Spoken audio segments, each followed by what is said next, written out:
Түйсігінмен ойлай біл. 6 бөлім. Түсіну. Табыс артынан жаңа табыс келеді. Адамдардың көпшілігі өз жетістіктері мен сәтті қадамдарын түсінгеннен гөрі, өз бойларындағы кемшіліктері мен сәтсіздіктерін көруге бейім. Бір мақсатқа жеткен соң, бірнеше күн немесе апта бойы қуанып, алдымызға жаңа мақсаттар мен бағыттар қоямыз. Біз жеткен жетістігімізге қанағаттану сезімінен тез алшақтаймыз. Уақыт өте мүлдем ұмытып кетеміз. Барлық назарымыз жаңа мақсаттар мен армандарға бағытталып, өткен жетістік сезімі ұшты күйлі жоқ болады. Осылай адам табыстың күшті энергиясын құр жібереді.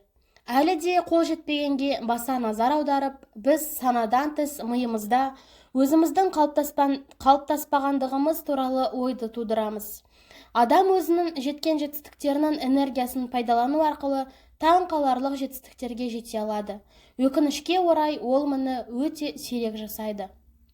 Дәрістерімнің бірін соңында маған бір әйел жолығып, «Джон, сіз қалай ойлайсыз? Мен өз мақсаттарыма жетемін бе?» деп сұрады. Мен олар туралы айтып беруді өтіндім. Оның бірінші мақсаты жақсы үй сатып алу, екіншісі Англияда тұратын туыстарына барып мауқын басу. Себебі 14 жыл бойы бір-бірін көрмеген екен.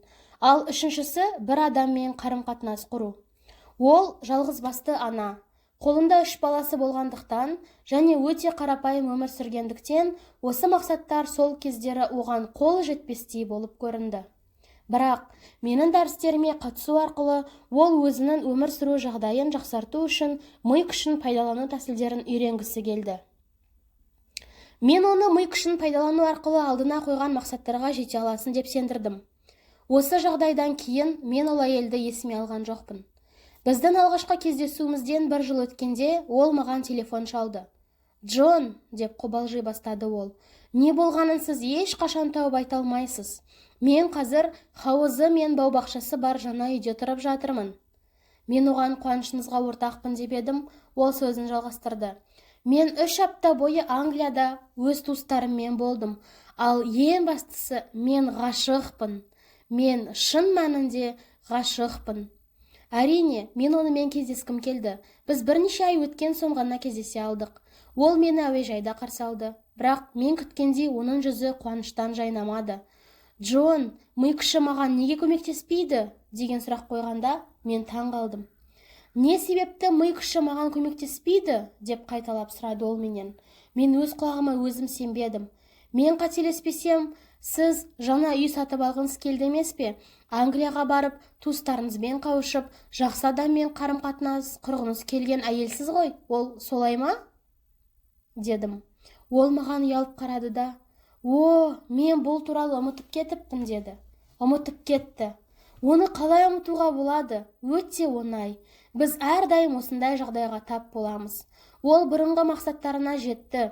Енді жаңа мақсаттар қойып, оларды жүзеге асыру бағытында жұмыс жасады. Оларды толыққанды қалыптастырмай, ми күші оған көмектеспейді деп шынайы сенді.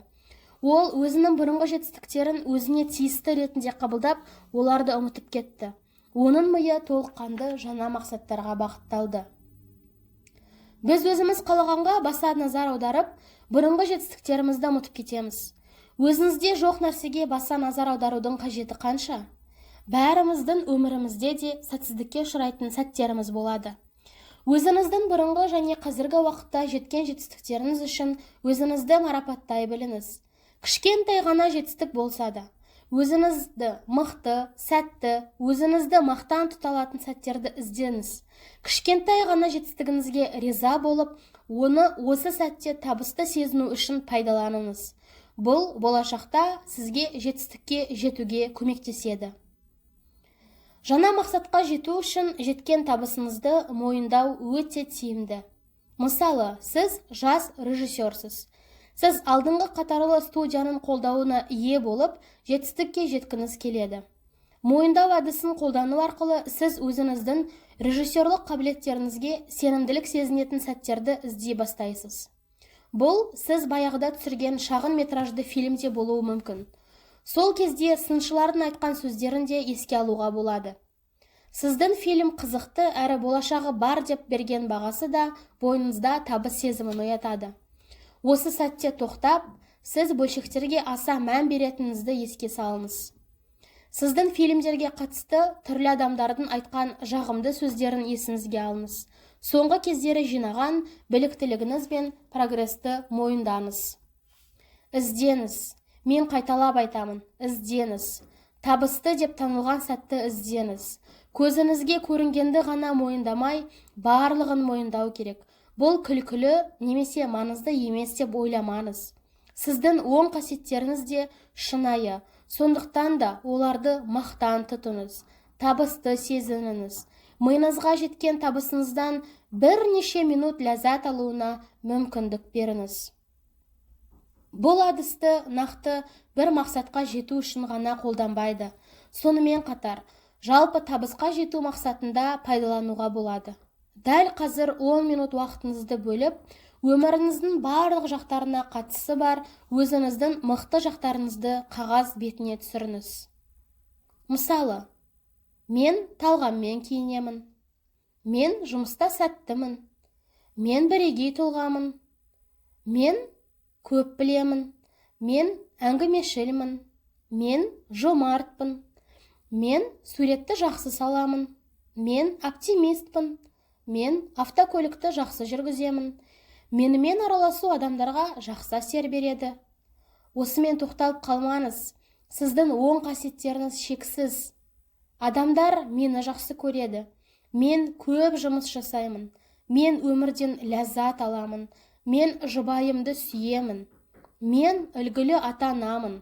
Мен отбасыма және достарыма көмектесемін. Жоғарыда мен өзімнің оң қасиеттерімді тізіп шықтым. Барынша толыққанды тізім жасаңыз. Ол кем дегенде 20 пункттен тұру керек. Ұялмаңыз. Көз алдыңызға елестету үшін қағазға сеніңіз. Өзіңізді мақтан тұту үшін қанша себеп барын жазыңыз.